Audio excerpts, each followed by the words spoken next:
Di tengah semangat kota Surabaya yang terus bergerak, berdiri sebuah perguruan tinggi yang mengusung nilai kolaborasi antara tradisi dan inovasi. Universitas Widya Kartika berdiri sejak 1986. UIKA menjadi tempat belajar, tumbuh, dan menemukan arah masa depan. Di lingkungan ini, belajar bukan sekedar teori, pengalaman nyata, dan praktik langsung menjadi bagian dari perjalanan akademik. Yang menjadikan UIKA berbeda adalah bekal berharga yang diberikan untuk setiap lulusan, yaitu kemampuan berbahasa Mandarin. 你好，欢迎来到 Widya Kartika。Fakultas Teknik mencakup teknik informatika,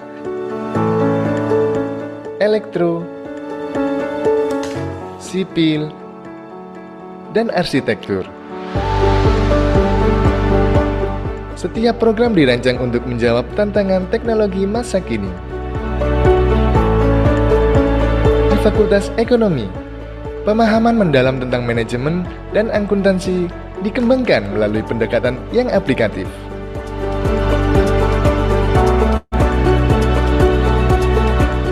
Fakultas Sastra dan Pendidikan Bahasa mengasah kemampuan komunikasi dan pengajaran lintas budaya melalui sastra Inggris dan pendidikan bahasa 可 Mandarin. 以用天来说一个词语，说一个词语。 Bagi yang bekerja, program kuliah malam memberikan solusi fleksibel untuk terus melangkah tanpa harus berhenti.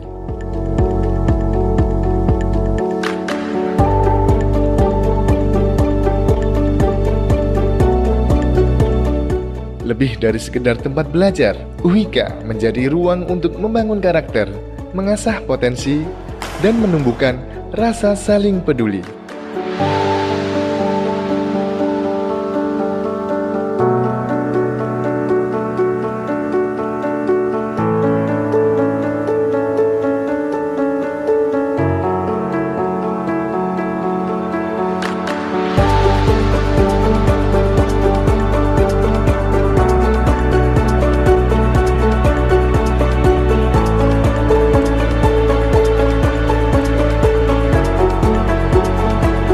Disinilah ilmu bertemu nilai, budaya bertemu peluang, sebuah tempat untuk masa depan yang lebih luas.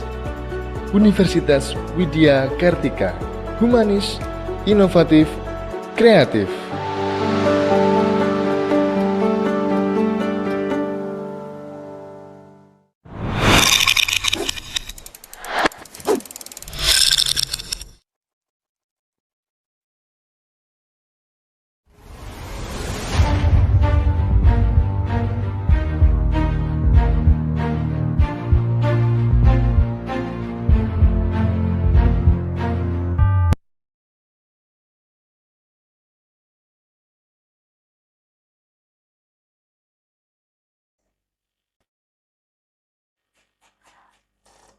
Halo, selamat malam.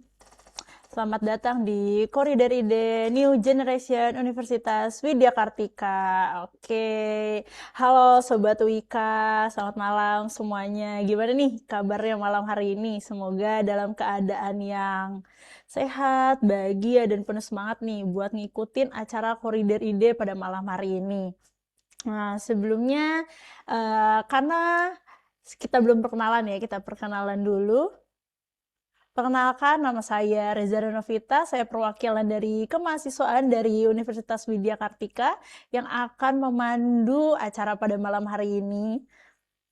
Oke, saya sebelumnya mengucapkan terima kasih kepada seluruh peserta nih yang sudah bergabung nih, udah banyak banget nih ya. Nggak cuman dari jurusan teknik sipil aja, ternyata ada juga dari manajemen. Wah, sangat semangat sekali ya untuk mengikuti acara malam ini. Semangat teman-teman. Nah, malam hari ini juga kita akan mendapatkan wawasan yang sangat menarik dan karena mengenai pembangunan kota berkelanjutan, yaitu dengan tema Blue Green Infrastructure Implementation in Indonesian Cities. Oke, nah yang akan disampaikan juga nih dari dosen dari luar negeri guys. Kalau kalian mau tahu, kalian harus dengarkan ini sampai habis ya. Nah, sebelum kita mulai acaranya, jangan lupa nih buat ngikutin seluruh media sosial Universitas Widya Kartika, yaitu ada Instagramnya, Facebook, terus ada TikToknya juga di @infouwika. Oh ya, jangan lupa di YouTube channel kita yaitu ada Universitas Widya Kartika karena rekaman kegiatan Koridor Ide pada malam hari ini akan kita tampilkan secara live streaming di YouTube juga. Jadi buat teman-teman yang tidak bisa masuk Zoom atau ada terkendala di jaringan bisa lihat di live streaming kita ya di YouTube. Oke, selanjutnya melalui kegiatan ini saya harapkan ya semua para peserta ini dapat memperluas wawasan dan membangun jejaring karena memperoleh pengetahuan yang dapat diterapkan di dunia pendidikan dan juga di dunia pekerjaan ya. Pasti di sini sudah banyak sekali nih ya teman-teman yang sudah bekerja. Jadi bagi Sobat Wika, kita langsung saja ya ke acaranya. Itu saya izin memperkenalkan dulu ya. Di sini untuk narasumber kita yaitu ada Mr. Dr. Robi Sutanto. Halo Mister. Halo, selamat malam atau selamat sore.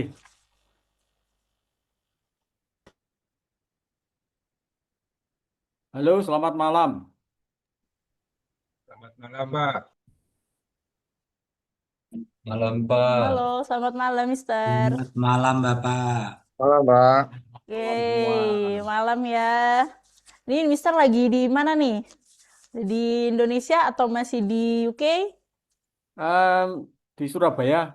Oh, di Surabaya ternyata Ya. teman-teman. Jadi ini buat teman-teman bisa langsung ya dengarkan dari Mr. Robi. Dan Mister untuk malam hari ini kita juga akan dipandu dengan Pak Cofi ya Mister. Pak Cofi silakan memperkenalkan dirinya. Bapak, beliau ini adalah dosen dari kampus kami Pak, yaitu dosen teknik sipil. Halo Pak Cofi. Ya, halo, malam Pak Malam Robi. Pak. Malam, Mbak Cobi. Ya. Perkenalkan Pak, saya Kofi dari Teknik Sipil Pak, yang akan Oh ya. menjadi moderator pada webinar malam ini. Oke Bapak, yang acara malam hari ini akan dipandu dengan Pak Cofi ya Pak ya. Oke, next selanjutnya ini kita ada iklan sebentar ya Bapak ya untuk kampus kami bisa Bapak lihat juga. Silakan operator. Nah,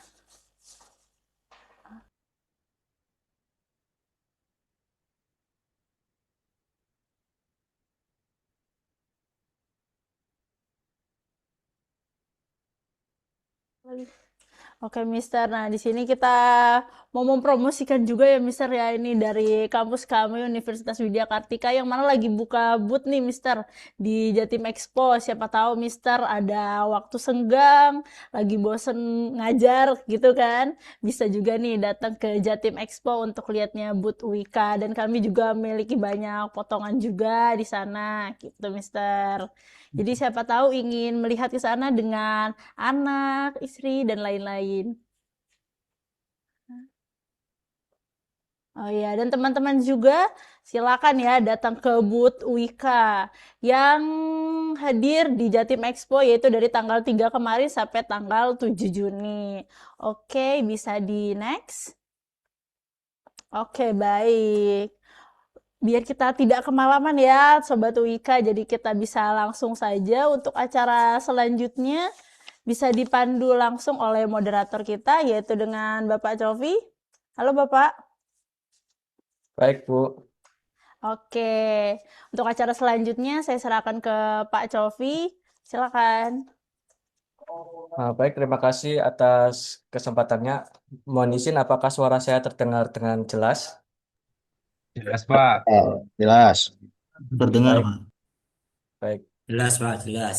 Yes, Pak. Yes. baik.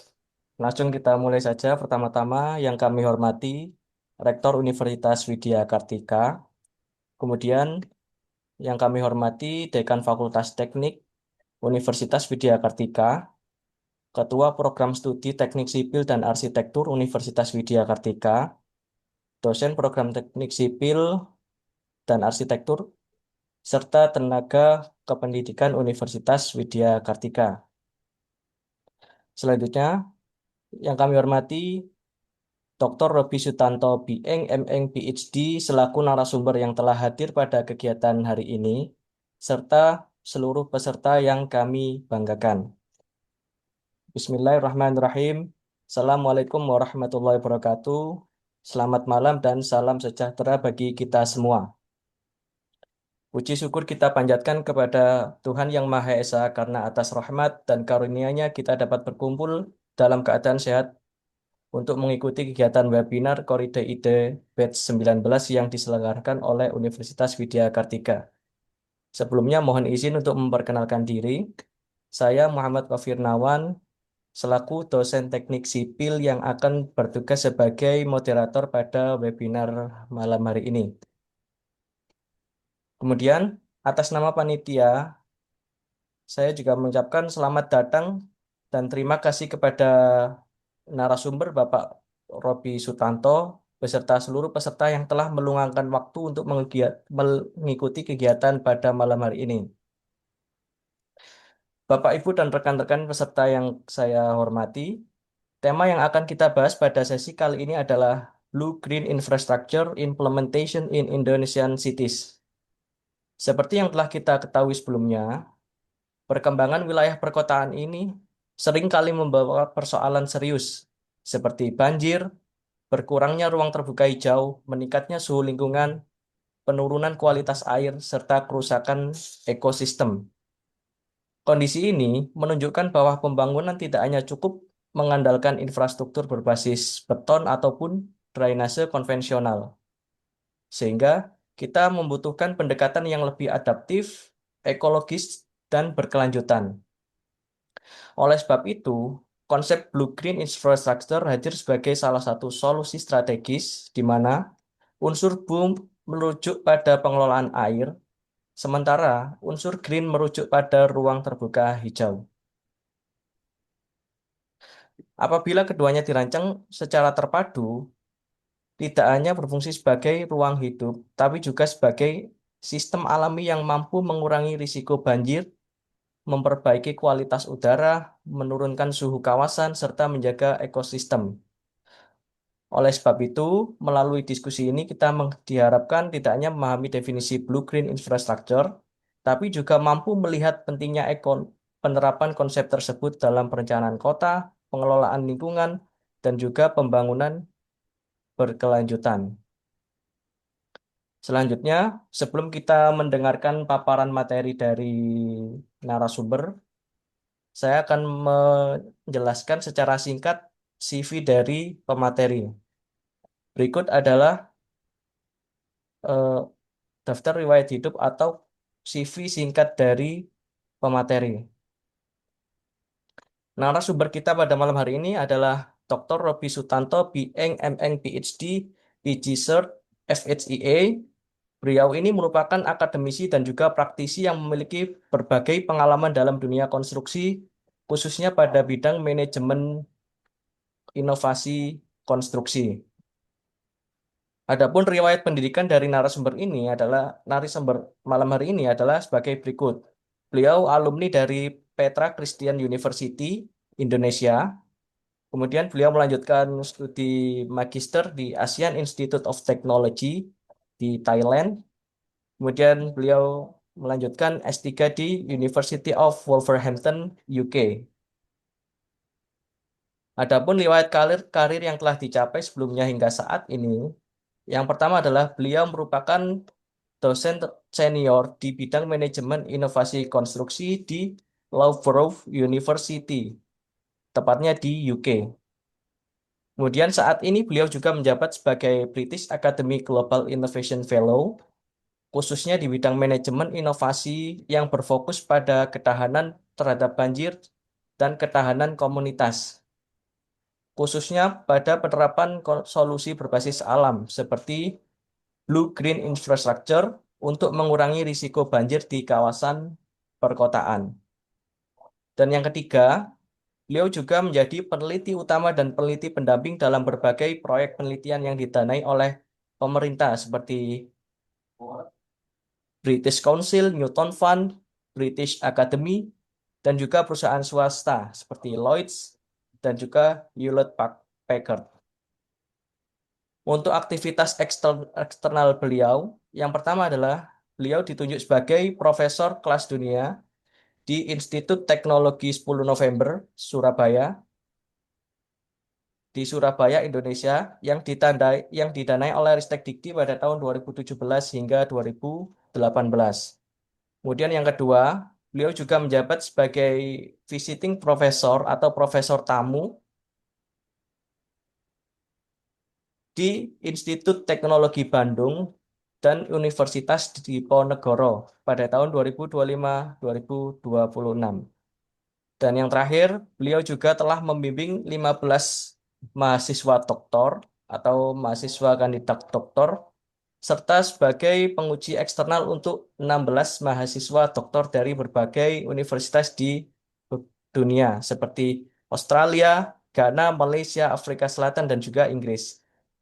Dan yang terakhir, capaian atau prestasi beliau memimpin inisiatif BIMHAP yang meraih penghargaan dan menerima penghargaan utama dalam ajang inovasi internasional CIOB.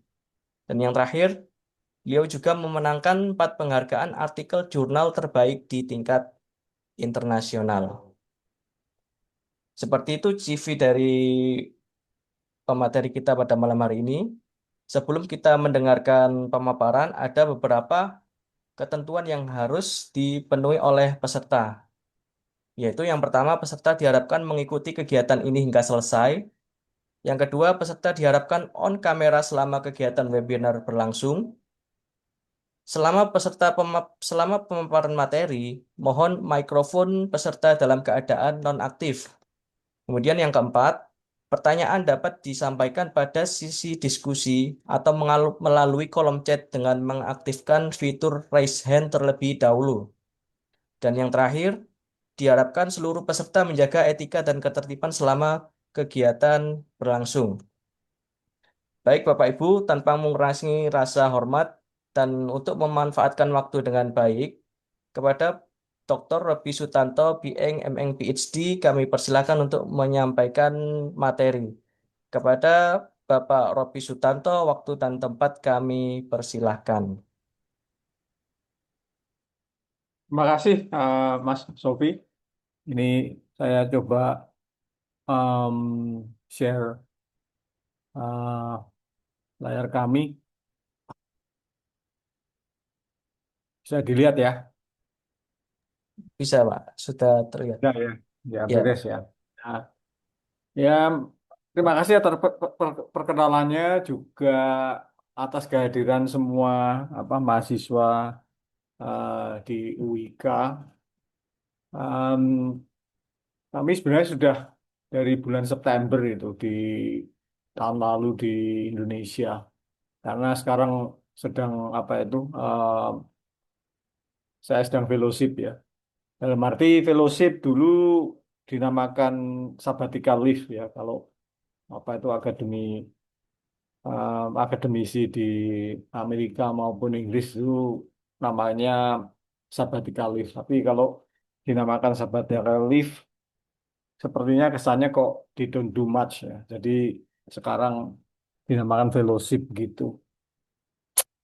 Nanti saya berikan penjelasan fellowshipnya seperti apa. Tapi ya tadi yang dikatakan, saya orang Indonesia, lahir di Kediri, kemudian kuliah di Petra, S1, kemudian ke AIT Bangkok. Ini dengan istri saya tadi sudah diperkenalkan ya mengenai studi. Kemudian saya langsung dari situ langsung ke United Kingdom, Inggris ya. Selesai PhD tahun 2002, jadi udah lama sekali. Em, Fokus dari penelitian saya mengenai innovation management ya. Jadi manajemen inovasi, terutama di konstruksi itu sangat perlu inovasi-inovasi. Tapi di bidang blue green infrastructure, natural conservation juga perlu inovasi yang banyak dan inovasinya lain dari yang dikonstruksi ya. Jadi innovation management ini sebenarnya adalah apa? How we manage activity associated with development and exploitation of an idea or invention into workable solution yang benefit adopter ya. Nah, ini bagaimana hubungannya dengan blue green infrastructure gitu ya. Sebenarnya apa itu preoccupation dari innovation management itu bisa diwakili oleh diagram ini ya. Jadi ini menunjukkan momentum bagaimana inovasi atau teknologi itu diadopt ya, di diffuse di dalam sosial sistem gitu ya. Jadi yang pertama itu kan orang yang suka apa itu inovasi-inovasi yang lain nggak percaya terus kemudian makin banyak gitu ya.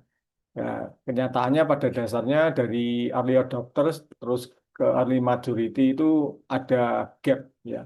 Gapnya itu sering dinamakan Valley of Death. Jadi kalau kita bicara mengenai inovasi, 3.000 inovasi itu yang jadi itu sebenarnya cuma satu. Jadi banyak apa tantangan untuk kita bisa eh, mengimplementasi secara berhasil dan terdistribusi di sosial sistem di masyarakat begitu ya. Nah ini problemnya juga mengenai apa itu natural conservation atau urban greening ya. Problem seperti ini juga ada gitu ya, yang akan yang akan saya jelaskan melalui eh, kuliah ini ya, presentasi ini. Jadi pada dasarnya inovasi untuk menggalakkan inovasi itu harus berdasarkan kebijakan ya, namanya innovation policy. Jadi innovation policy itu em, berjalan sudah kira-kira kita kenal di akademia mungkin 30 tahunan lah. Ya itu kenyataan diskusinya mereka, diskursnya mereka lain ya. Dari yang pertama itu first generation yaitu menunjukkan bahwa apa itu perusahaan itu atau bisnis entity tidak cukup inovatif, tidak menggunakan teknologi yang cukup sehingga tidak bisa bersaing gitu ya. Um, Kemudian kita datang yang apa generasi kedua ini me, apa itu mengaknowledge bahwa ada fungsi dari innovation system gitu ya. Jadi innovation network itu perlu sekali untuk ini. Yang pertama dan kedua ini economic motif ya. Jadi motifnya itu hanya untuk uang aja gitu ya. Ya contoh yang kedua ini contohnya kan seperti apa itu Made in China 2025 gitu ya. Itu industrial strategy dari pemerintah Cina untuk menggalakkan apa itu teknologi ya, dari teknologi di bidang apa ya electric vehicle EV maupun robotik ya. Kita lihat dampaknya sekarang bagaimana. Itu Made in China 2025 itu dicanangkan tahun 2015. Jadi 10 tahun itu baru kelihatan hasilnya. Tapi memang menggerakkan apa innovation network, innovation system itu nggak mudah. Ya kemudian tantangan kita yang ini generasi ketiga ini eh, adalah innovation policy yang menangani societal challenge dari tantangan masyarakat. Tantangan masyarakat seperti apa itu polusi, kualitas air, ya kualitas udara, kemudian pemanasan perkotaan itu adalah tantangan masyarakat ya. Tapi untuk bisa menghasilkan transformation ya, transformasi sosioekonomik ini itu harus membutuhkan tidak aja teknologi aja, tetapi juga institution, juga behavior solution gitu ya, secara innovation system gitu ya, ekosistem. Terus kalian mungkin banyak yang menanyakan mengenai Lohburo itu di mana ya. Ini sekedar apa itu beri gambaran aja bahwa kami tinggal tidak di London ya, loh UK atau Inggris tuh London bagian UK tapi semua katanya oh dari London bukan ya. Nah, saya dari Loughborough ini 160 kilo dari London ya sekitar 1,5 jam pakai train gitu lah. Nah, kemudian Loughborough University apa sih terkenalnya? Di itu Loughborough itu anu apa? Namanya market town ya, penduduknya cuma 75.000, mahasiswanya sekitar 18.000 ya, 3.000 staf akademik ya. Loughborough terkenal dengan eh, sports ya. Kita nomor 1 di dunia selama 10 tahun berturut-turut. Kalau kompetisi antara universitas, Loughborough itu menang 44 kali berturut-turut ya. Jadi sejak diadakan kompetisi antara universitas nggak pernah kalah. Ya, itu yang terkenal Loughborough itu. Em, Tim Jepang waktu Olimpiade di Paris itu latihan di kampus. Juga kita apa itu para pemenang medali emas itu juga latihan di kampus, perenang, atletik dan apa itu lain-lain juga di kampus juga latihannya di situ. Em, Kita kalau di UK itu 10 besar ya, dari sekitar 140 universitas gitu ya. Dan kita memang league table kita tidak didefinisikan oleh league table ya posisi kita. Kita bekerja karena memang kita merasa bahwa kerjaan kita penting bukan karena league table.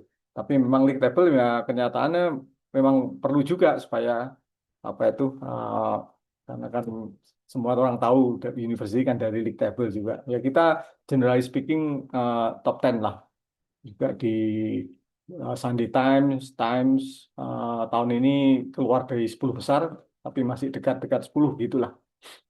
Um, Sports ya memang paling inti, tapi kita juga tidak belajar sport aja, kita riset di berbagai macam. Ada seperti apa itu bidang saya kan build environment sini, civil engineering, construction dan lain-lain juga. Loughborough juga kuat di engineering ya, aeronautical, mechanical engineering. Kalau kalian ada yang naik Airbus A380 itu ya, A350, A350 itu pakai mesinnya Rolls-Royce. Kita di kampus ada research centernya Rolls-Royce ya. Rolls-Royce itu yang bikin apa itu mesin jet gitu yang khusus untuk penerbangan Airbus maupun Boeing. Tapi khususnya A350 selalu pakai mesinnya Rolls-Royce. Kampusnya seperti ini, banyak hijaunya juga karena apa itu ada lapangan sepak bola, lapangan rugby dan fasilitas olahraga semuanya sangat sangat baik gitu ya. Kalau ada waktu nanti berkunjung ke UK boleh mampir ke kampus. Uh, Nah, ini kami dalam skema Global Innovation Fellowship ya. Kembali lagi ke topiknya bahwa ini saya kalau nggak ada fellowship, saya harus mengajar di kampus ya.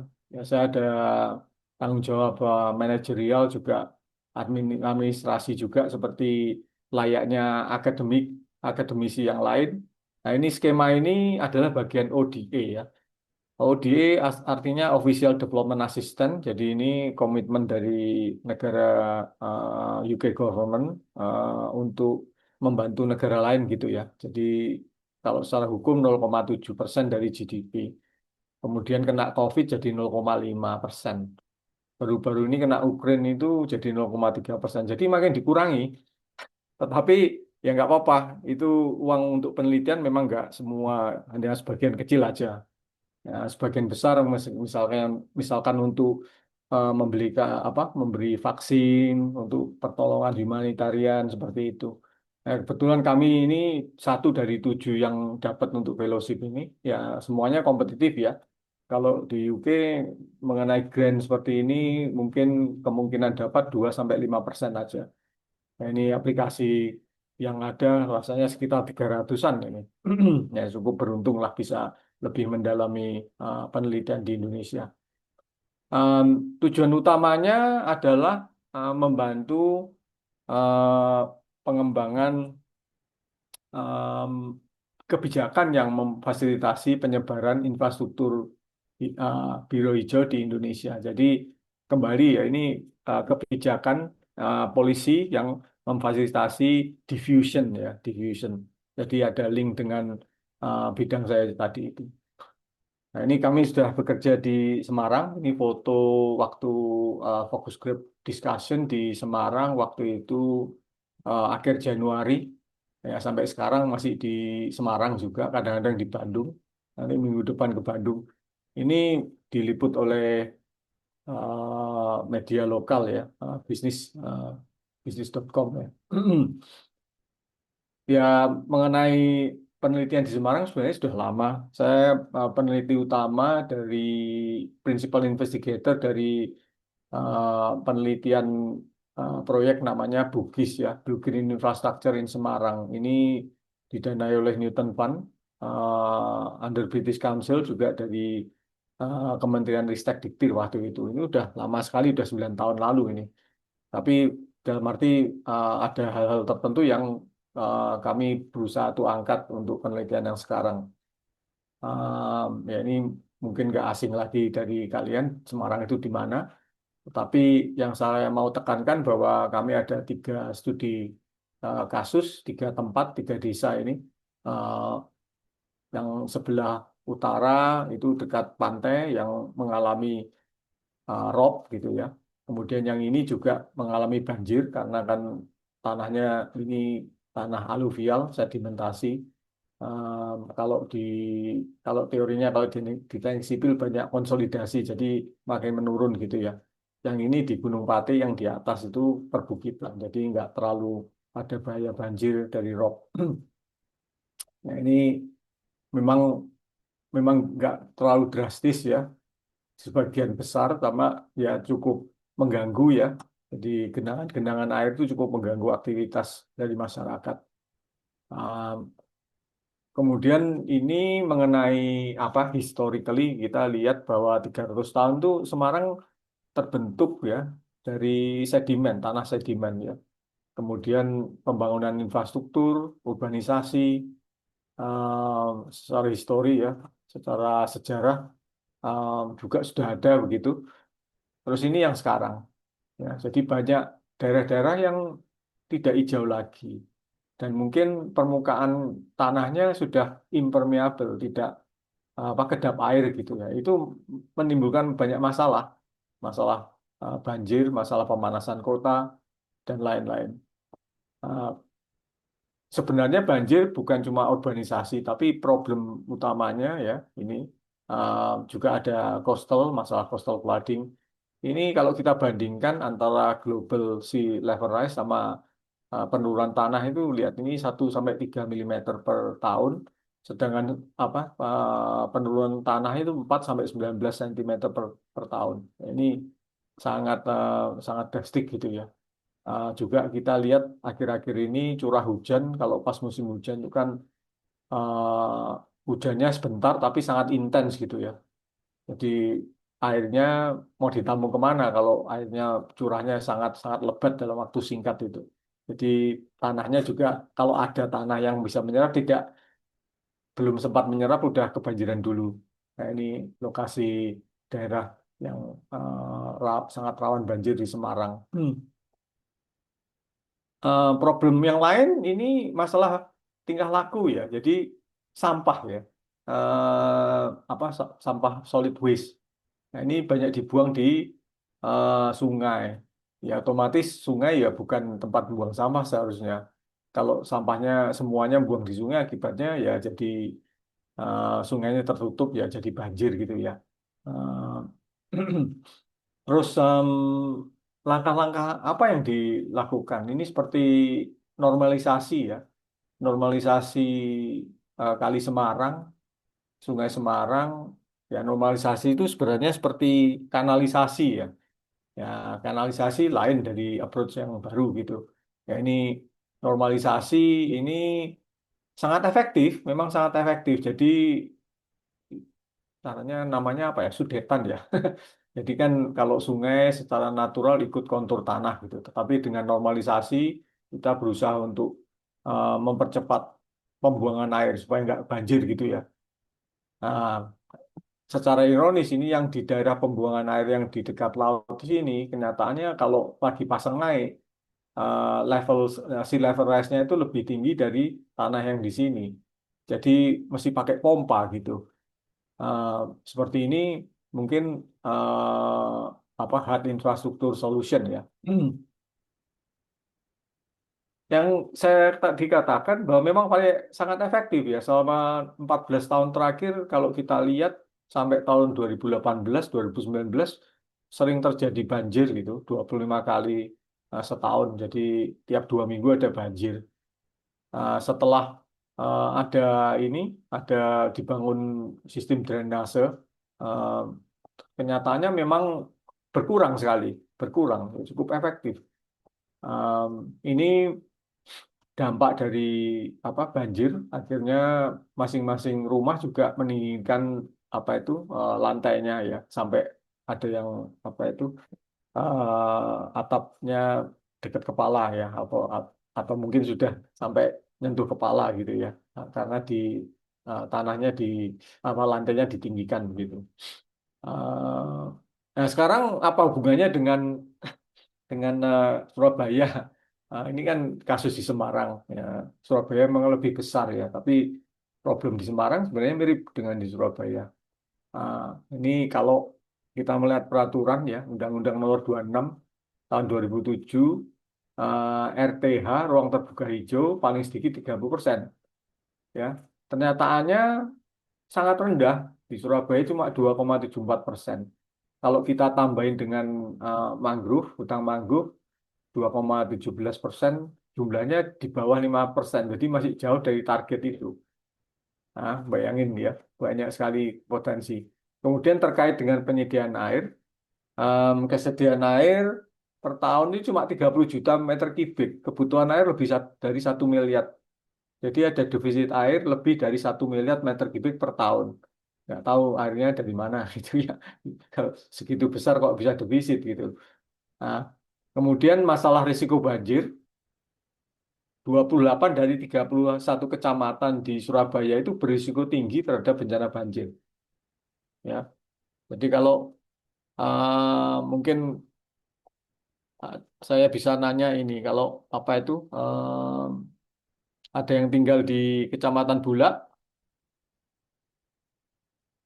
ada yang tinggal di Kecamatan Langkasatri, Lang, nggak ada. Terus ada yang tinggal di Kecamatan Sambikerep, mungkin bisa angkat tangan kalau ada. Nggak ada. Jadi semuanya di luar 3 kecamatan itu. Jadi semuanya tinggal di daerah yang berisiko tinggi terhadap bencana banjir gitu ya.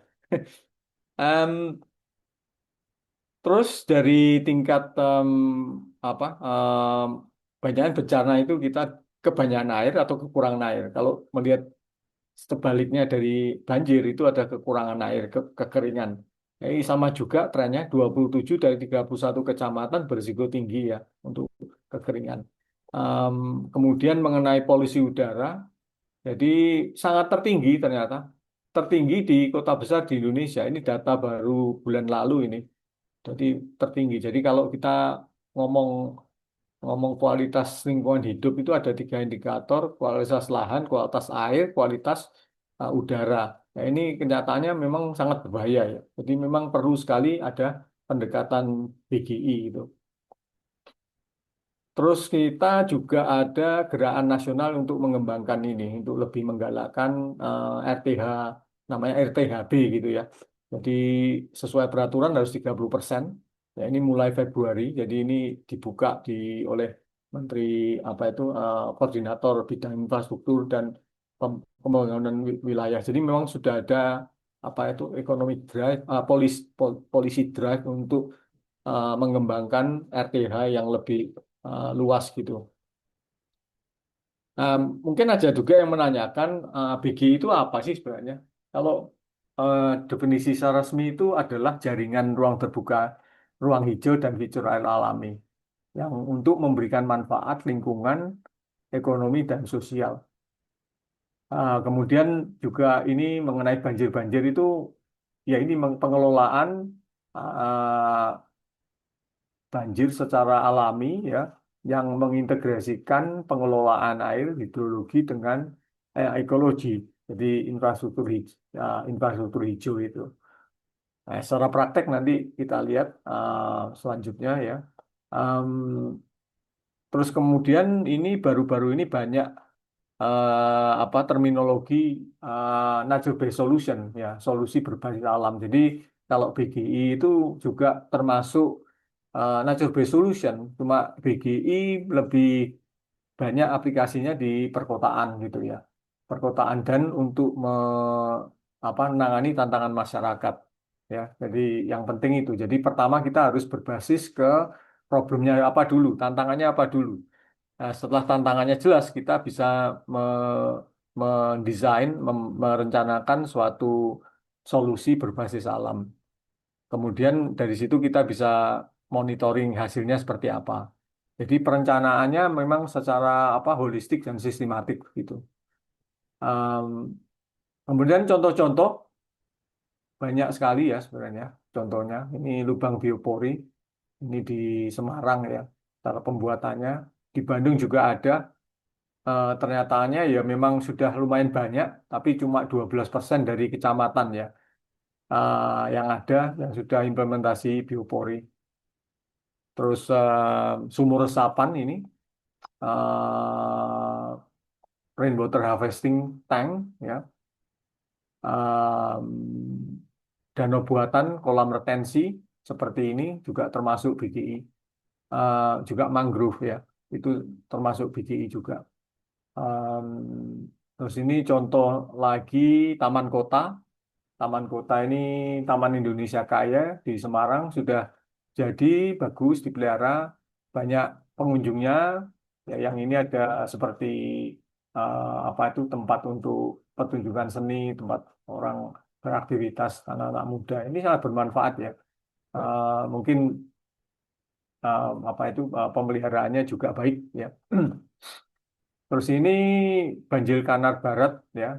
Ya ini yang kena apa itu yang kanalisasi atau normalisasi, tapi sudah ada apa tuh usaha untuk penghijauan meskipun belum terlalu banyak gitu ya. Ya kalian lihat ini yang di sini ada apa itu memberikan dampak atau memberikan manfaat secara ekonomi untuk apa itu UMKM, pedagang kecil untuk berjualan makanan dan lain-lain. Itu suatu tempat ya. Kalau ada tempat gini kan orang mau datang gitu ya. Terus ini di Jakarta ya. Di Jakarta ini Tebet Eco Park. Ini contoh BGI yang sangat baik ya. Sudah jalan 4 tahun. Ini saya dengar desainernya dari Singapura juga. Nggak tahu benar apa enggak. Saya nggak ngecek. Cuma saya ke situ bagus. Jadi integrasi antara hijau dan biru biru gitu ya. Bagi di tempat lain, contoh-contohnya ini di UK ini bioswale ya. Jadi sungai itu kalau desain sungai saya dulu kan teknik sipil juga diajarin dari beton gitu. Sekarang itu sebenarnya enggak. Ini boleh pakai rumput-rumputan aja, nggak apa-apa. Memang air biarkan aja tergenang, biar diserap gitu ya. Nggak harus dibuang-buang, disalurkan secara cepat. Memang seperti itu. Em, Kemudian green roof ya, ini dalam skala rumah, rumah tangga bisa implementasi green roof di atap. Kemudian ini landscape, kolam landscape di perumahan juga bisa untuk eh, apa itu menampung air secara sementara begitu. Kalau kering ya udah bisa mungkin untuk tempat yang berfungsi lain gitu. Em, Terus ini contoh lagi dari Belanda ini. Jadi memang kita sekarang ini sejak mungkin 10-15 tahun itu desain konsepnya itu kita living with water. Jadi air itu jangan dibuang. Nggak harus dibuang semua dia salurkan secepatnya supaya hilang, tapi boleh ditampung dulu. Ini kalau musim apa gugur sampai musim hujan musim dingin biasanya curah hujan lumayan tinggi, tanahnya sudah jenuh, nggak bisa menyerap air ya biarin aja gini. Kalau ini yang sebelah kanan ini musim panas jadi kering, mungkin jalur apa ada tempat jalur seperti ini buat sepeda anak-anak jadi kita nggak terlalu khawatir sampai kecelakaan dan lain-lain. Nah, ini contoh yang dekat dengan Surabaya sebenarnya, ini di Singapura ya. Ini bisa Mokyo, Singapura. Itu dulu seperti ini ya. Jadi solusinya apa itu beton ya, grey infrastruktur, saluran air besar gitu. Nah, sekarang seperti ini. Bagaimana? Kalian suka yang mana begitu? Tinggal di seperti itu atau kelihatan ini? Kan jauh ya. Nah, kalau lihat hasilnya bagus, tapi prosesnya kan nggak mudah sebenarnya. Nah, sekedar itu ya, gambaran aja kota pada umumnya kalau kita bangun-bangun-bangun, kita lupa ada hijau-hijaunya. Akibatnya menimbulkan berbagai macam problem, banjir dan lain-lain. Dan ini tetap siklus air tetap berjalan ya. Baik kita desainnya bagaimana tetap berjalan. Jadi kita harus paling nggak mengaknowledge ya, mengaknowledge atau mengintegrasikan pengaruh dari siklus air di dalam desain kita. Eh, Ya ini kalau apa itu ya, mengenai BGI itu kan harus jaringan ya, jaringan. Jadi nggak cuma satu aja, satu berfungsi itu ya nggak cukup kalau perkotaan. Jadi harus banyak, baik berbagai macam ada apa green wall, living wall, ada green roof, ada taman, ada juga kolam retensi, pohon-pohon ya, rain garden ya, macam-macam gitu ya, banyak. Itu fungsinya banyak sekali dan mereka itu saling memperkuat ya secara kumulatif. Um, Nah, ini sekedar melihat fungsi-fungsi ini dari BGI yang tidak hanya untuk banjir, ada manfaat untuk kesehatan jiwa maupun kesehatan fisik juga ya. Dan kalau ada hijau-hijau kita suka gerak, kita suka olahraga, jadi nggak kena kardiovaskular problem ya, seperti itu. Juga kalau tempatnya hijau asri itu ternyata staf yang bekerja itu lebih produktif ya, dan lebih suka bekerja di situ, jadi nggak mau pindah-pindah. Seperti itu. Em, Juga fungsi secara lingkungan, improve apa itu biodiversity. Jadi manfaat apa itu keanekaragaman hayati begitu. Banyak fungsinya, banyak fungsi, enggak single fungsi. Tapi makanya banyak fungsi itu mungkin jadi problem juga karena pertimbangannya kan banyak. Terus bagaimana kita bisa mengukur ya, mengukur dampaknya, dampak secara misalkan secara kesehatan. Bagaimana kita mengukur misalkan kalau pasien setelah pemulihan setelah operasi atau setelah di rumah sakit itu kalau ditempatkan di hijau-hijau itu lebih cepat sembuh. Itu benar apa enggak? Kan perlu penelitian kan, ya. Em, Memang yang seperti itu yang kita terus apa itu tuntut gitu. Nah, permasalahannya bagaimana sebenarnya? Ini populer konsepnya, udah tahu kita contohnya kita sudah pernah lihat lah. Itu nggak asing lagi. Tapi kenyataannya apa? Dan banyak manfaat, tapi kurang menyebar luas kenyataannya. Kita lihat tadi RTH aja di Surabaya kurang dari 5%. Ya. Penyebab utamanya itu karena kurang pengetahuan, kesadaran, partisipasi. Ya, yang utama juga adalah tata kelola dan kelembagaan yang tidak jelas untuk perencanaan, konstruksi, dan pemeliharaan. Nah, itu kelemahan kita memang itu. Kenyataannya gitu. Jadi manajemennya yang problem ya. Kemudian pendanaan dari mana? Soalnya kesannya kalau hijau-hijau itu biasanya di perumahan yang istilahnya medium dan tinggi gitu ya. Jadi untuk middle class sama anu itu perumahan seperti itu. Memang ada manfaatnya itu karena orang suka tinggal di daerah hijau-hijau, tapi sebenarnya tidak menutup kemungkinan community juga bisa menggalakkan seperti itu. Nanti saya beri contoh lagi. Um, kita kurang bisa melihat apakah kita bisa apa itu membentuk atau membangun model bisnis model dan skema pembiayaan itu bagaimana. Kita nggak harus dari selalu top down, tapi juga dari hijau-hijau itu menghasilkan loh, menghasilkan uang loh. Nanti saya tunjukkan contohnya. Hmm. Um, Mengenai ini apa pekerjaan lapangan, jadi selama mulai Oktober tahun lalu sudah 24 lokasi saya kunjungi, sebagian besar di Semarang, Bandung, Jakarta. Kemudian wawancara dengan pengambil kebijakan lumayan banyak juga. Workshop sementara ini 3 dan dihadiri 72 staf dari pemerintah daerah, melibatkan lebih dari 200 orang ya. Nanti bulan ini, minggu depan ada workshop lagi di Bandung, minggu depannya di Surabaya, kalau mau hadir di mangrove ya, di hutan mangrove. Kemudian minggu berikutnya lagi di Semarang, itu 3 yang terakhir.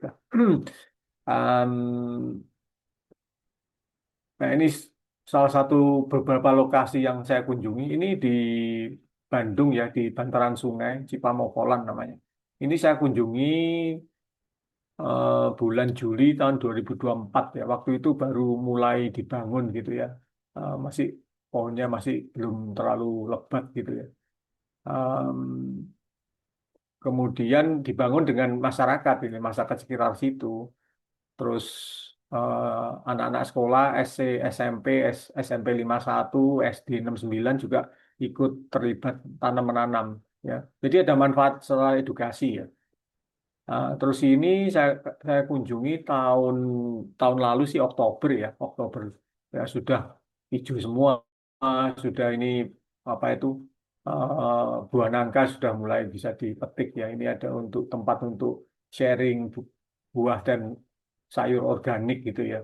Jadi komunitas daerahnya bisa bisa memperoleh manfaat gitu ya. Tapi yang tidak kita bisa pungkiri ya seperti ini yang di sebelah kanan bawah ini. Bahwa ini umurnya baru setahun lebih sedikit gitu, tapi sudah rusak semua, ya, rusak semua. Nah, ini problem maintenance ya, problem kualitas yang belum banyak dipertimbangkan pada waktu kita bangun. Ini wisata lokal ya, jika-jika di Bandung, ya ini yang gambar tengah ini biasanya banyak yang jualan sebelah kirinya, kemudian yang di depannya ini orang lokal situlah dengan keluarga bertemu dan ya untuk rekreasi kalau weekend gitu ya. Terus ini Saint Farm Ujung Berung ya di Bandung juga yang punya tempat yang punya berbagai macam fungsi, pembudidayaan sayur, ya, ikan, tempat rekreasi untuk anak, ya. Juga karena lokasinya di atas, itu banyak tanam-tanaman mengurangi risiko tanah longsor dan banjir gitu. Um, Terus ini Taman Wetland di Bandung juga fungsinya untuk rekreasi, juga untuk penampungan air, water tension di atas di lokasinya ini. Ya masalah pengelolaan air ya. Nah, ini contoh lagi di namanya Kampung Ijo. Ini menang berbagai macam lomba gitu. Waktu itu yang saya mau tekankan di sini bahwa mengenai BGI itu peran dari pemimpin sangat penting. Jadi pemimpinnya waktu itu menggalakkan penghijauan itu karena dia punya passion, punya dorongan yang kuat dari dalam sendiri. Kemudian saya sempat ketemu ya dari hijau semua pada waktu apa itu pada waktu sekarang sudah Pak RT-nya sudah ganti.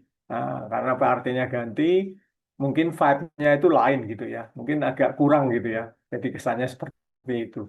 Nah, ini menarik juga. Dalam hal ini memang kepemimpinan sangat diperlukan.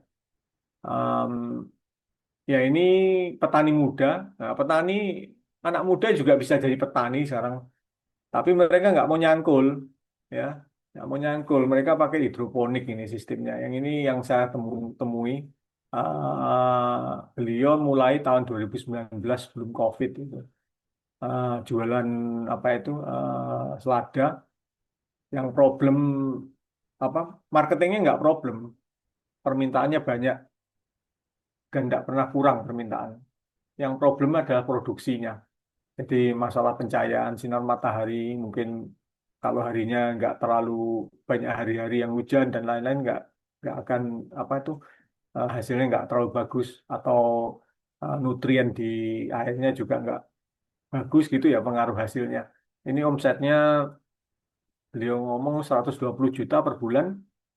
eh, Dia punya pegawai 6. Nah, seperti itu ya. Jadi hijau-hijau itu bisa bisnis, bisa cuan ya. Bisa cuan ya. Oke. Em, Terus, wah bilang katanya kalau di kota-kota itu sulit hijau-hijau ya. Tapi kan kita harus inovatif. Ya, kalian kan belajar membutuh tantangannya besar itu membutuhkan inovasi, membutuhkan kreativitas. Ya, kalau solusi kita berdasarkan apa? Solusi yang sudah lama, nanti nggak bisa apa itu addressing, nggak bisa menangani tantangan masyarakat ya. Seperti itu. Ini contoh-contohnya bisa vertikal seperti ini, dibuat seperti ini. Ya, ya. Ya, itu yang saya katakan tadi bahwa apa itu contohnya banyak, kasusnya banyak, masing-masing unik lah. Tapi yang saya akan apa itu benar-benar fokus di penelitian adalah mengenai tata kelola. Ya, soalnya mulainya dari tata kelola dulu. Jadi dari governance-nya dulu harus benar gitu ya. Setelah sepanjang berapa 9 bulan ini ternyata ada 6 prinsip dasar gitu ya. Yang pertama kepemimpinan, kebijakan dan peraturan, kemudian kemitraan, terus pengetahuan dan pengembangan, kemudian pembiayaannya, dan monitoring dan evaluasi. Nah, itu 6 prinsip dasar yang harus ada gitu ya. Dan kami sedang membuat peta jalan untuk implementasi yang berdasarkan 6 prinsip dasar ini. Eh, Mengenai strateginya seperti ini ya, banyak sekali saya dapat feedback, banyak sekali ya. Bayangin workshop 72 orang ya, 3 kali. Eh, Banyak feedback yang mungkin bisa saya sintesiskan menjadi penguatan komitmen, eh, pembentukan satu satu visi, satuan tugas ya, tim satgas, struktur organisasi, forum BGI ya, penyusunan peta jalan dan aturan teknis. Ini yang aturan teknis sebenarnya saya lagi saya rasa apa questionable ya. Soalnya dalam arti BGI itu solusi yang place based. Masing-masing lokasi mempunyai problem sendiri dan solusinya unik untuk problem sendiri. Jadi tidak bisa punya teknik yang sama itu diaplikasikan di berbagai tempat itu nggak bisa. Jadi kita nggak mungkin bisa apa secara generik saja ya desain guidance gitu ya. Ya itu sudah ada sih desain guidance itu apa itu di Global Framework for Nature Based Solution ya udah ada. Tapi kalau minta aturan teknis, kita bisa aturan teknis itu jadi constraining ya. Jadi solusi nggak bisa di fotokopi gitu. Kalau kita di teknik sipil kita pakai desain code ya gitu gitu harus begini harus begitu gitu. Itu kenyataannya nggak bisa sebenarnya. Tapi strategi yang diusulkan adalah adanya aturan teknis. Kemudian pendorong kolaborasi pentahelik antara pemerintah, swasta, universitas, masyarakat, dan media. Nah, ini yang universitas bantu untuk penelitian, ya.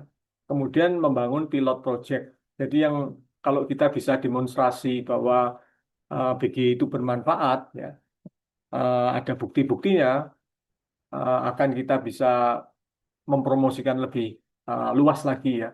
Kemudian diversifikasi pembiayaan seperti green financing, international sources atau green bond misalkan itu bisa eh, melibatkan stakeholder untuk monitoring dan evaluasi. Ya, ini problem yang eh, yang berat kalau monitoring dan evaluasi dengan key performance indicator ya.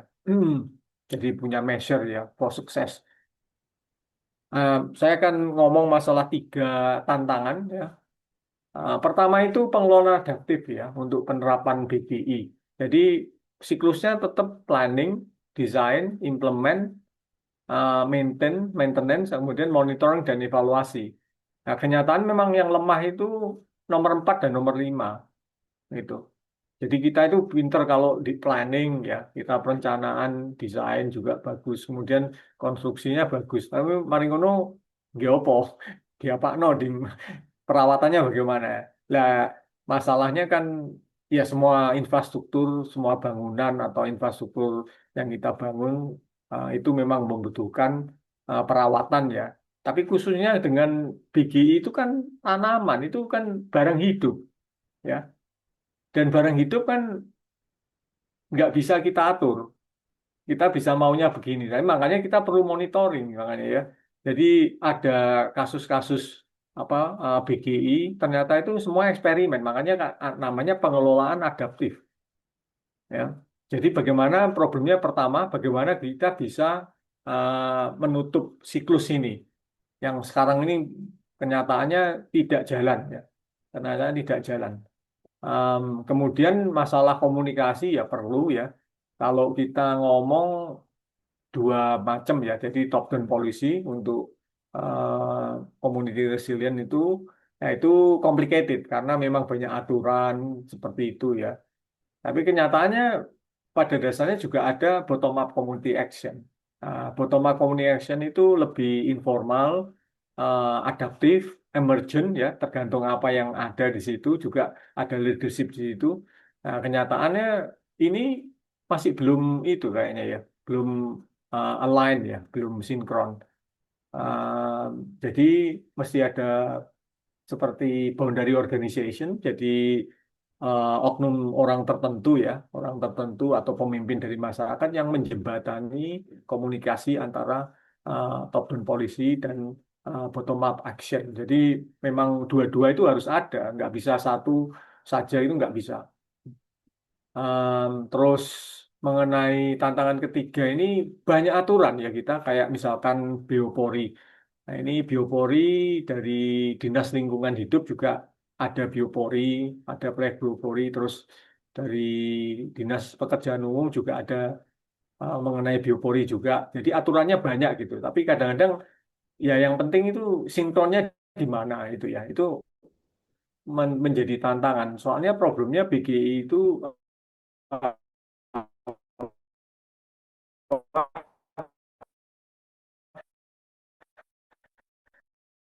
kayak isu seperti kadang-kadang kalau terlalu banyak apa itu aturan bisa malahan eh, nggak ada yang laksanain. Nah, itu menjadi masalah juga. Eh, ya yang tadi ya mungkin saya tutup dengan satu slide ini. Jadi pada dasarnya BGI itu nggak baru. Banyak tantangan untuk menjadi lebih efektif ya. Tapi memang penting ya karena memang apa itu tuntutan sustainable development ya. Jadi apa yang baru dari sini? Saya suka yang baru, inovasi kan harus baru. Uh, yang baru itu governance approach ya. Bagaimana kita membuat tata kelola yang bekerja dan efektif ya. Bagaimana kita membuat instrumen perencanaan yang baik ya untuk BGI supaya lebih efektif. Kemudian bagaimana kita bisa menggali model bisnis yang inovatif, yang bisa mendatangkan uang gitu. Ya, memang nggak ada straightforward answer di sini ya. Kemudian bagaimana kita bisa engage dengan citizen, dengan community, ya approach bagaimana yang baik itu supaya mereka bisa melihat manfaatnya, mereka bisa apa itu mengaplikasi itu di tempat mereka gitu. Soalnya kalau tidak engage dengan community ya anu ya nanti terus pendanaan dari atas terus ya nanti capek juga kan kan soalnya harus ada kerjasama yang baik nih.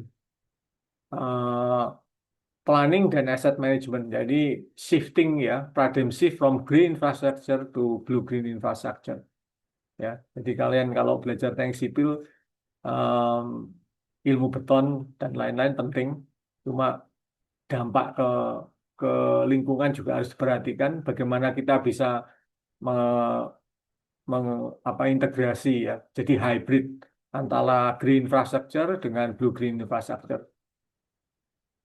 Nah, ya ini sekedar apa itu informasi aja ini waktu ini paper udah lama ya publishnya 2019 ini diseminasi mengenai penelitian kami di Semarang waktu itu apa yang Newton Fund itu Bugis ya ini bisa diakses ya secara gratis Hanya tuliskan aja ini di apa judulnya begitu.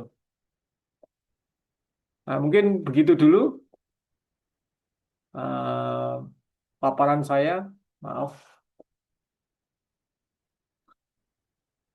Baik, terima kasih atas pemaparan materi yang sangat menarik, informatif, dan inspiratif dari Bapak Robi Sutanto. Kemudian untuk mempersingkat waktu, kami membuka beberapa pertanyaan kepada para audiens atau peserta.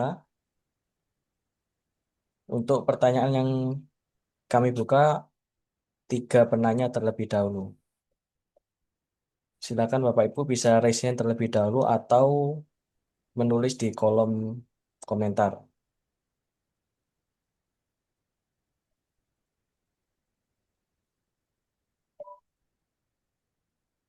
Baik Pak Robi, ini ada 2 pertanyaan yang masuk. Apa langsung dijawab terlebih dahulu? Saya bacakan Ya, satu. boleh. Baik, terima kasih. Yang pertama dari Bapak Kaswandi. Izin bertanya, Prof. Wacana pembangunan Giant Wall di pesisir Pantura apakah jadi sebagai antisipasi abrasi dan juga banjir rob? Terima kasih. Em, ya, gini ya. Bentar, ini saya juga ada slide-nya mengenai apa itu tanggul laut sebenarnya sih. Eh, mana ini?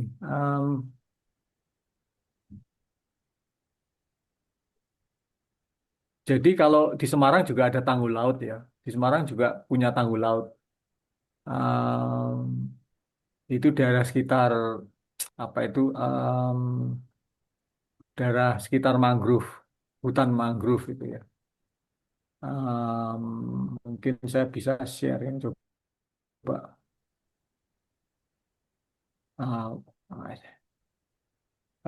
Sebentar.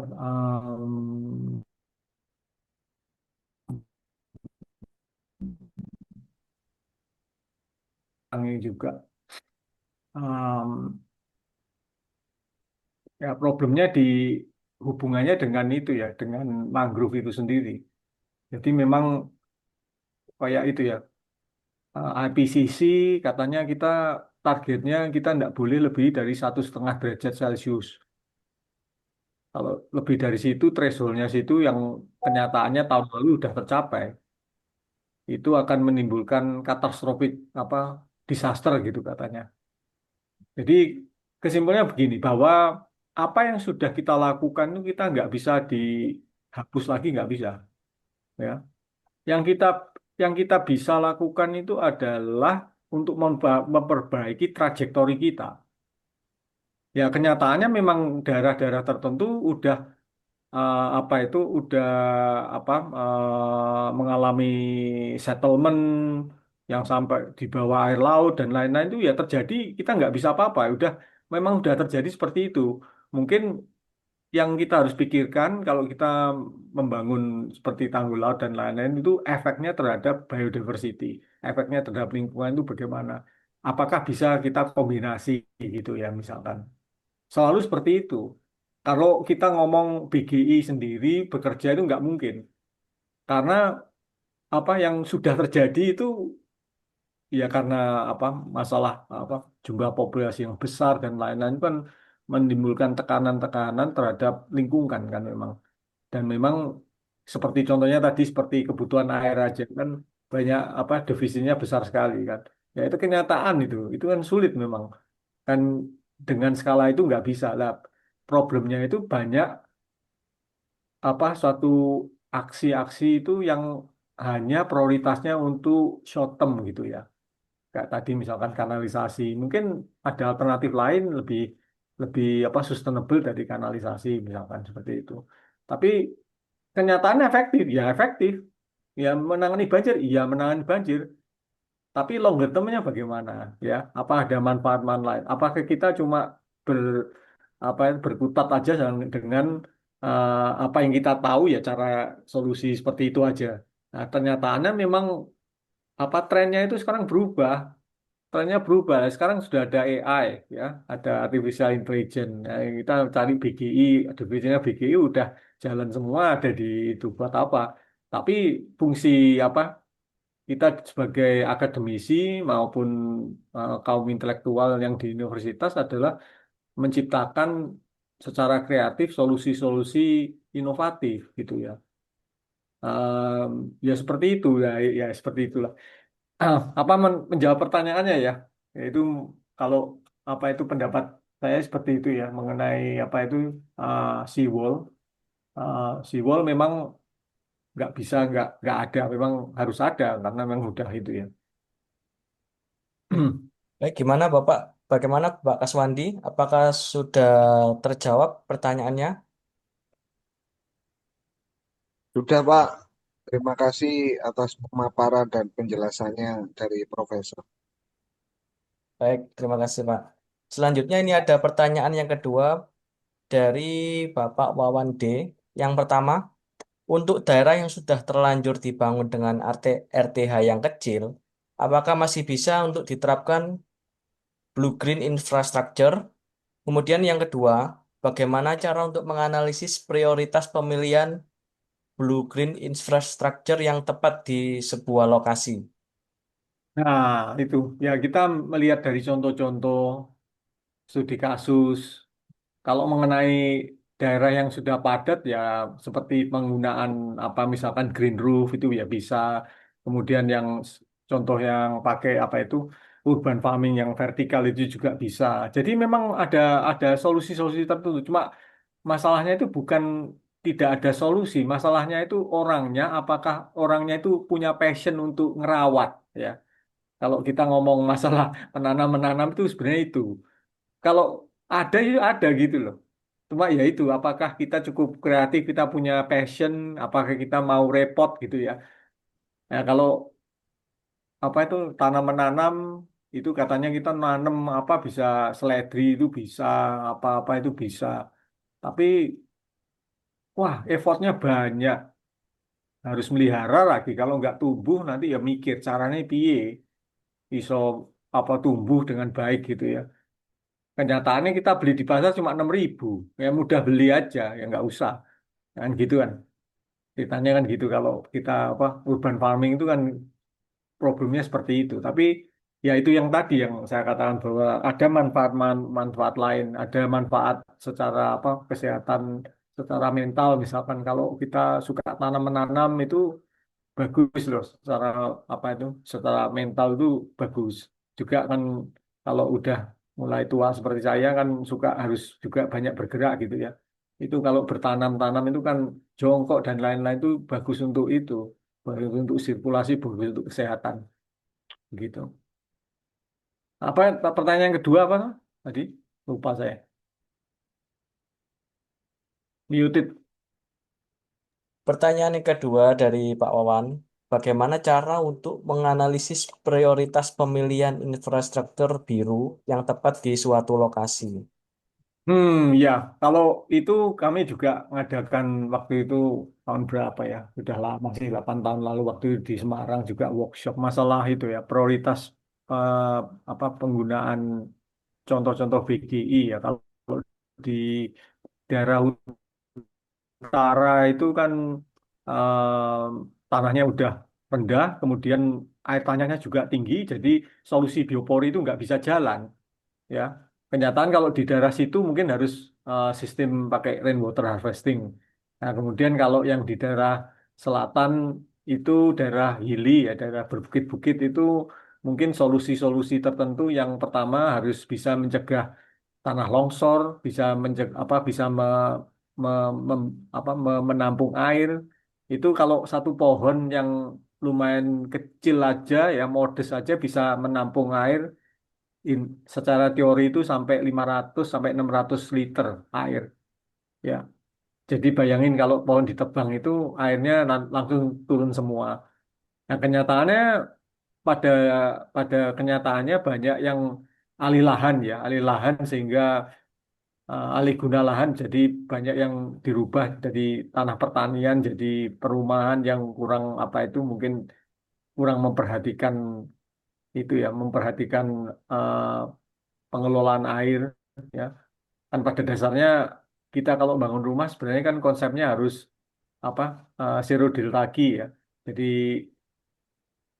nggak secara teori tidak ada air yang keluar dari pekarangan rumah kita.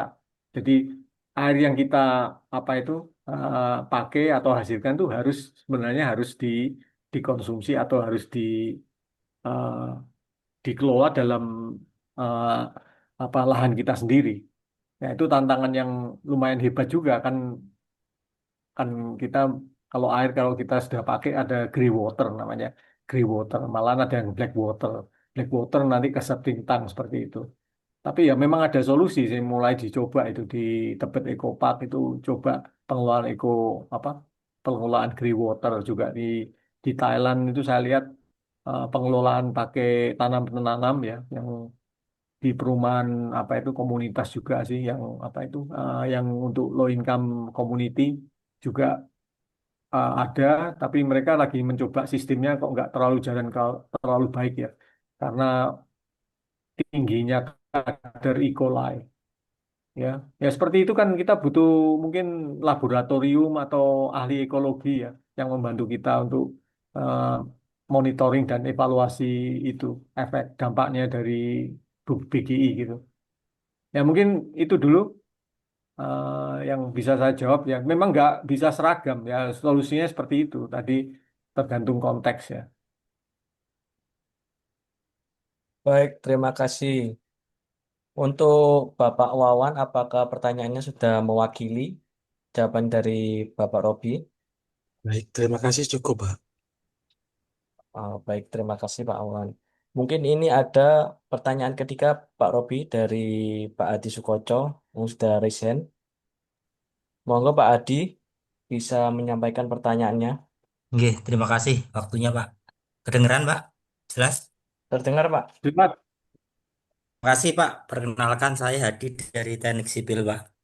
Saya tertarik tadi pembahasan mengenai tol laut, ya khususnya di Semarang, karena saya sendiri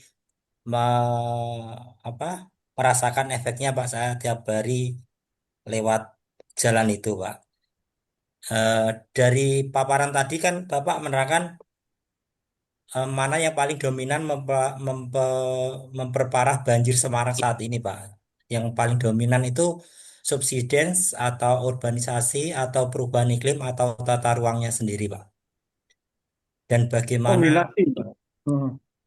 terus dari paparan tadi, tol Semarang Demak tahap satu yang sekarang belum dijadi itu, Pak ya.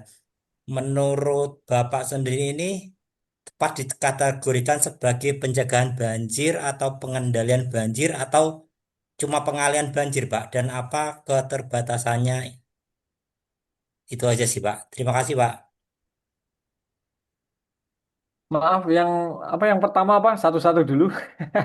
Yang pertama tadi itu faktor mana yang paling dominan memperparah banjir Semarang saat ini, Pak?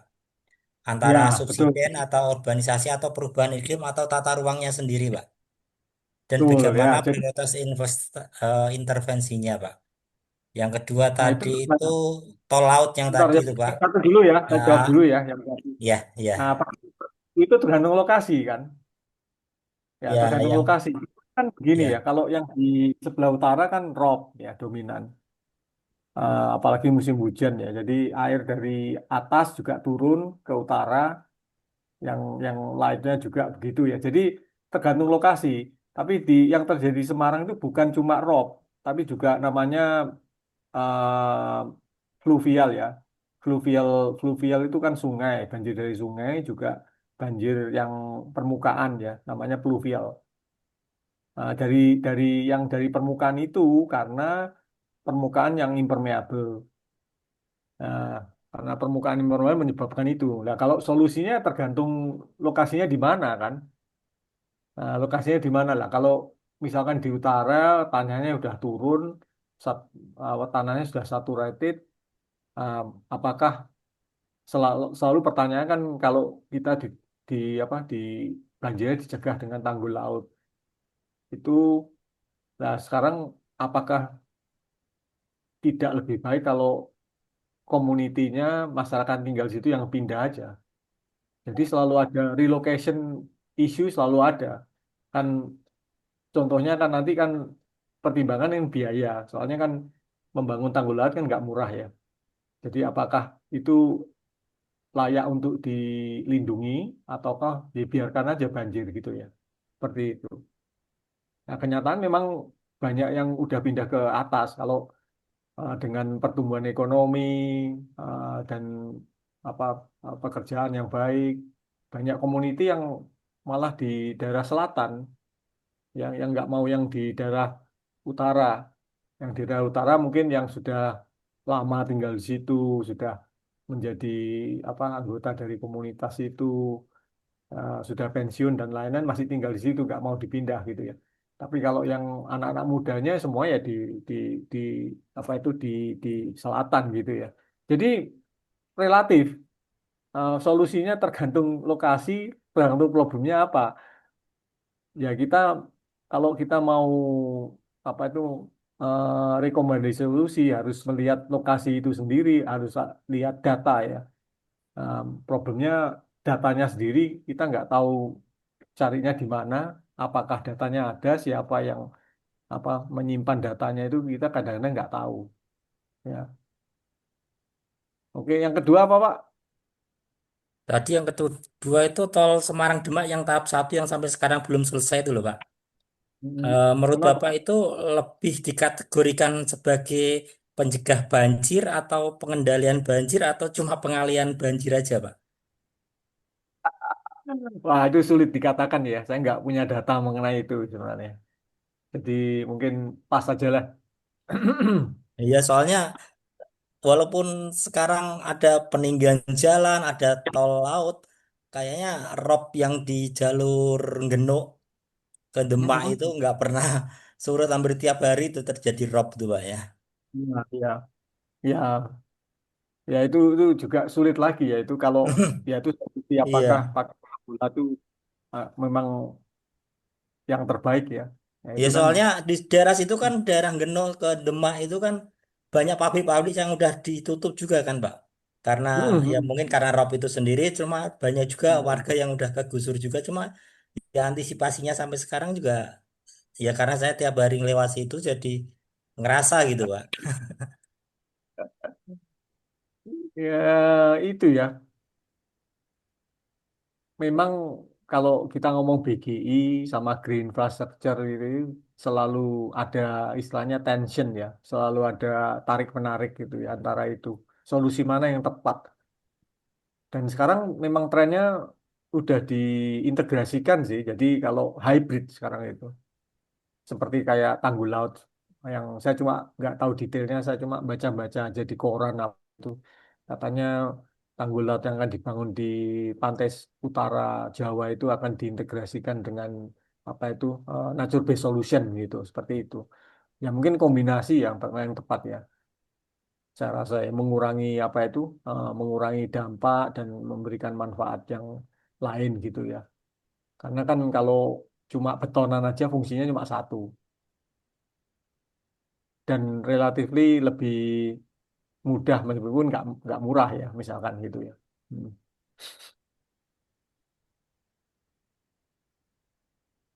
Mari yang berikutnya mungkin. Bagaimana Pak Adi? Apakah sudah mewakili? Ya mungkin cukup Pak dari saya Pak. Terima kasih Oh, waktunya Prof. terima kasih. Baik, terima kasih Pak Adi. Mungkin ini ada pertanyaan terakhir Pak Robi dari Pak Doni. Saya bacakan pertanyaannya. Ini pertanyaan dari Pak Doni yang pertanyaannya adalah di kota besar Indonesia seperti Jakarta, Semarang, dan Demak sebagai prioritas pembangunan Giant Seawall. Kemudian bagaimana strategi integrasi antara Giant Seawall dengan Blue Green Infrastructure serta tata kelola lintas wilayah dan lintas birokrasi untuk mewujudkan pelindungan pantura yang efektif, berkelanjutan, dan adaptif terhadap perubahan iklim di kawasan pesisir Indonesia. Hmm. Ya itu sekarang sedang menjadi objek penelitian kami sih sebenarnya. Makanya kami kan buatkan peta jalan, ya, buatkan peta jalan. Jadi saya memang sengaja apa itu nggak mempresentasikan peta jalan, nggak tahu nanti malah mumet nanti malah. Jadi kami sudah membuat peta jalan ya. Peta jalan pelaksanaannya itu ya sebenarnya aktivitasnya seperti ini sih. Jadi konsep pengelolaannya dulu harus dibenarin. Sebenarnya gitu. Nah, ini kalau saya bisa share sedikit ya. Eh, nggak usah banyak-banyak, sedikit aja lah biar nggak pusing. Em, ya ini, jadi kalau apa itu masing-masing apa itu prinsip itu ada aktivitas tertentu yang akan diinterpretasikan di dalam timeline gitu ya. Nah, seperti pemimpinan, ciptakan satu visi, membangun budaya kolaborasi, inovasi, dan konsistensi, ya, membangun BGI champion dan pemimpin muda, kayak gitu. Terus ini yang kebijakan peraturan, membangun kerangka kebijakan peraturan dasi seperti ini. Ya seperti ini yang kita apa itu kita yang solusinya itu ternyata nggak solusi hard solution, sistem dan lain-lain, bukan technocratic solution, tapi adalah social solution. Kenyataannya memang dari situ ya. Memang contoh-contohnya ada semua. Inovasinya bukan dari barangnya kan. Kalau kita pakai iPhone ya, iPhone berapa 17 sekarang ya. Wah, seneng. Itu barangnya apa? Inovasinya baru, ada fiturnya gini gini gitu. Di mana-mana sama tapi kalau BGI enggak. Kenyataannya problemnya itu apa? Place base ya. Karakternya place base, jadi tergantung lokasi. Nah, bagaimana kita bisa memikirkan creative solution, solusi yang kreatif ya. Yang kedua, governance ya. Governance-nya itu harus benar, harus kelola cara ngelolanya bagaimana. Makanya kita pakai konsep namanya collaborative governance. Terus yang ketiga juga agensi.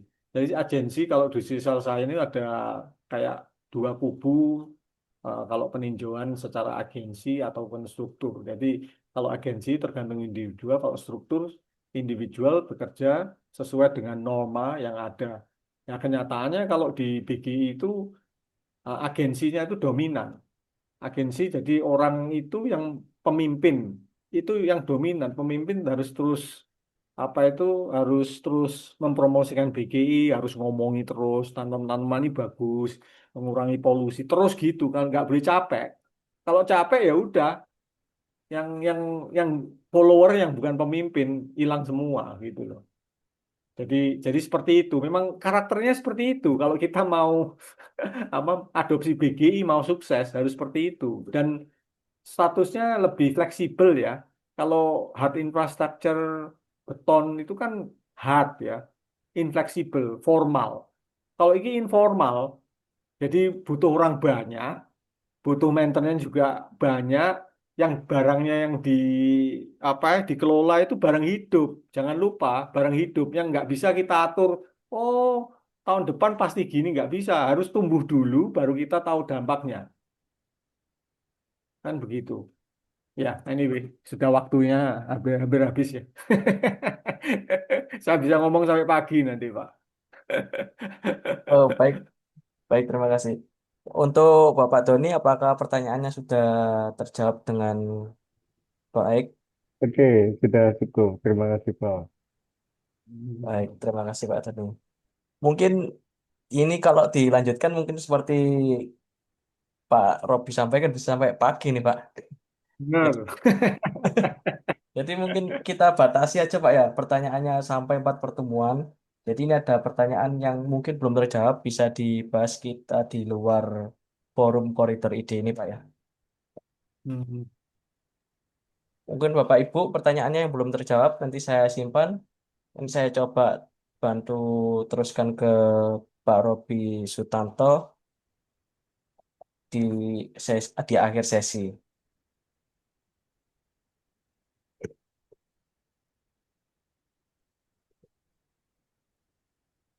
Baik, terima kasih kepada seluruh peserta yang telah aktif berpartisipasi dalam sesi diskusi. Mohon maaf apabila masih terdapat banyak pertanyaan yang belum sempat terakomodasi.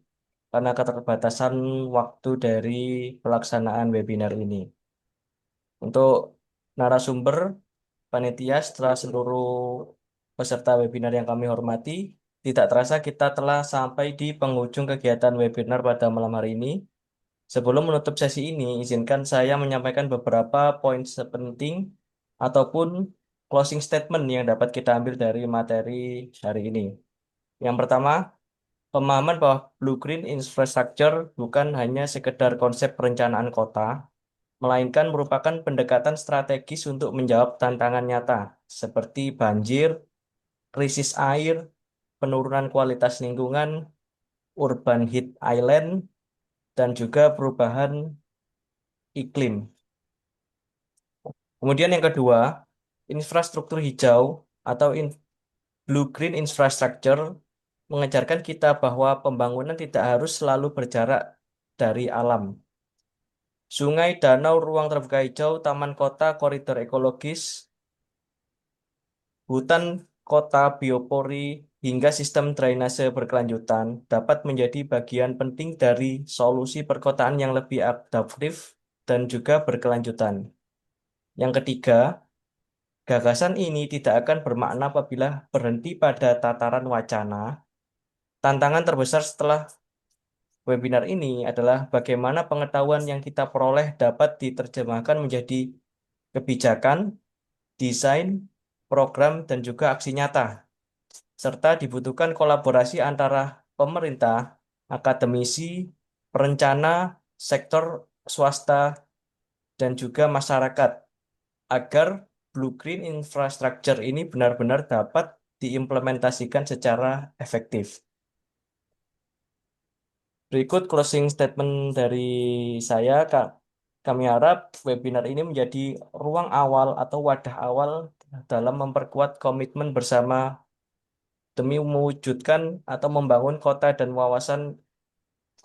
kawasan yang lebih tangguh, sehat, hijau, selaras dengan lingkungan, dan tentunya berkelanjutan.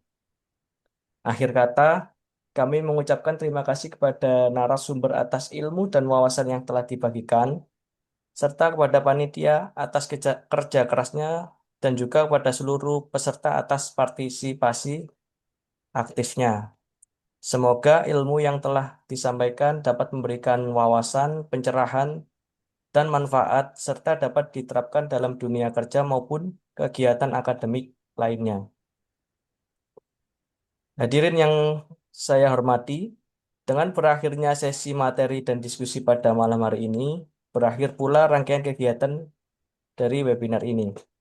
Atas nama panitia, saya mengucapkan terima kasih yang sebesar-besarnya kepada Dr. Robi Sutanto, BEng, MEng, PhD, atas waktu, ilmu, dan pengalaman yang telah diberikan kepada kita semua. Selain itu, kami juga berterima kasih kepada seluruh peserta atas antusiasme dan partisipasinya selama kegiatan berlangsung.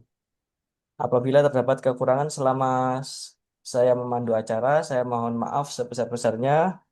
Selaku moderator, saya mau pamit, mohon undur diri. Terima kasih, selamat malam, dan sampai jumpa pada kesempatan berikutnya.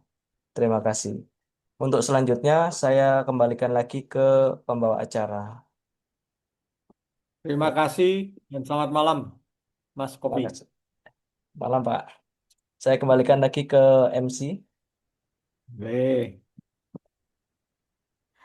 Oke, baik. Saya ambil alih ya Pak ya. Terima kasih banyak nih Pak Sofi sudah menjadi moderator pada malam hari ini dan Bapak Robi sebagai narasumber yang sangat wow, keren sekali Pak ilmunya buat kita semua. Nah, sebelum berakhirnya acara kita malam hari ini, izinkan saya untuk sedikit lebihnya untuk mempromosikan kampus kita. Yaitu informasi nih buat Sobat UIKA semua yang tertarik atau mau menyelesaikan pendidikannya di jenjang sarjana, atau kalian yang sedang bekerja ingin melanjutkan studinya, atau teman-temannya ingin melanjutkan kuliahnya, bisa dapatkan informasi melalui WA official kami yaitu di nomor 0812 3277 0813 atau 081356594211 dan bisa datang juga nih di booth Wika di Jatim Expo dari tanggal 3 sampai tanggal 7 Juni yang mana kalian bakal dapet promo-promo menarik. Oke, bisa di next operator. Oke, terima kasih buat teman-teman semuanya. Sebelumnya nih, sebelum penutupan kita foto dulu yuk bersama-sama dengan Pak Robi dan Pak Kofi dan teman-teman semuanya nih dari semua jurusan ya yang udah hadir pada malam hari ini. Sebelum kita tutup acara malam ini, ayo bisa dimulai. Udah siap operator?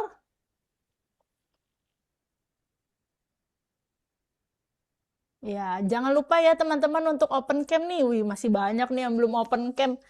Kapan lagi kita foto dengan Pak Robi Sutanto? Ayo teman-teman, silakan kameranya dibuka. Oke, udah siap operator?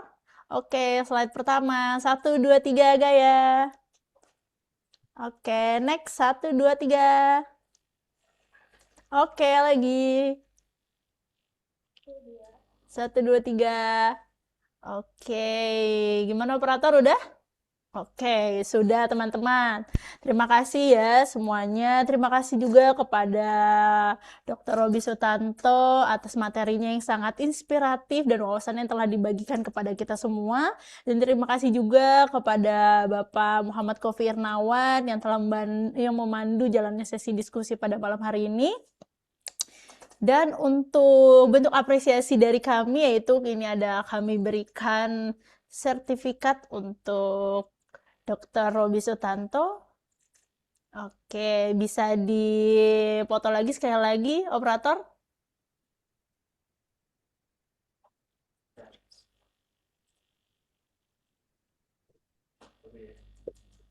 Oke, sudah. Ayo foto sekali lagi ya Bapak ya untuk bentuk apresiasi dari kami untuk Bapak berupa sertifikat. Oke, 1, 2, 3. Oke, sudah. Terima kasih banyak ya Bapak. Dan jangan lupa teman-teman semuanya untuk mengisi link daftar hadir yang akan dikirimkan oleh operator. Oke, itu sudah ada link daftar hadirnya. Dan bagi peserta yang memerlukan sertifikat kegiatan Koridor Ide pada malam hari ini bisa menghubungi di nomor 0821 3150 9740. Oke, baik. Terima kasih teman-teman semua. Jangan lupa untuk melihat video-video kami di YouTube channel kami, yaitu di Universitas Widya Kartika. Semoga ilmu dan wawasan yang diperoleh pada malam hari ini dapat memberikan manfaat dan inspirasi bagi kita semua, dan mendukung pembangunan kota yang lebih berkelanjutan di Indonesia. Saya selaku MC, memohon maaf apabila terdapat kesalahan, kata maupun hal-hal yang kurang berkenan selama memandu acara. Sampai jumpa pada Koridor Ide batch selanjutnya. Salam humanis, inovatif, dan kreatif. Selamat malam. Sampai jumpa kembali teman-teman.